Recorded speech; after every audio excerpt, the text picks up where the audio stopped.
Xo'p, litsenziyaga Genewagen mashinamizda sotuvdagi mashinalarning ichidagi eng yaxshisi, buni hammamiz tushundik, lekin bizga mijozlarimizga telefon qilishyapti-da. Aka, litsenziya degani o'zi nima, asl ma'nosi deyishyapti. Hozir shu haqida ikki og'iz qo'shimcha qilib ketamiz. O'zini kitobidagi yozuvi mana hozir o'zbekcha qilamiz. Demak, bu yerda aytyapti, Mercedes-Benz intellektual mulkka hisoblanadi deyapti. Ushbu mashinamizda hamda ishlab chiqaruvchi tomonidan litsenziya asosida foydalaniladi deyapti.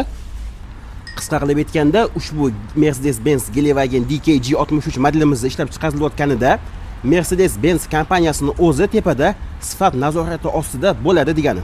Bu u kompaniyaning ishlab chiqarilmaydi, lekin ishlab chiqarilayotgan Xitoydagi kompaniyaning tepasida Mercedes-Benz o'zi "Sen meni nomimni, meni emblemamni qo'yib, qanaqa model chiqaryapsan" degan ma'no kelib chiqadi. Ma'lumot foydali bo'lgan bo'lsa, videoga bitta like bosib ketinglar. Bu dastavkamizning o'zi Yangi O'zbekistonga bu jiyanimizga ketyapti. Ko'p yillar yaxshi yo'lga xizmat qilsam, 48 voltli akkumulyator bilan jihozlangan model Tour X Tour, ya'ni oldida ham, orqada ham motor bo'ladi. Ikkita motorligi emas, full. Summasi keladigan bo'lsa 6 million so'm, dastavkasi butun O'zbekiston bo'ylab mutlaqo bepul.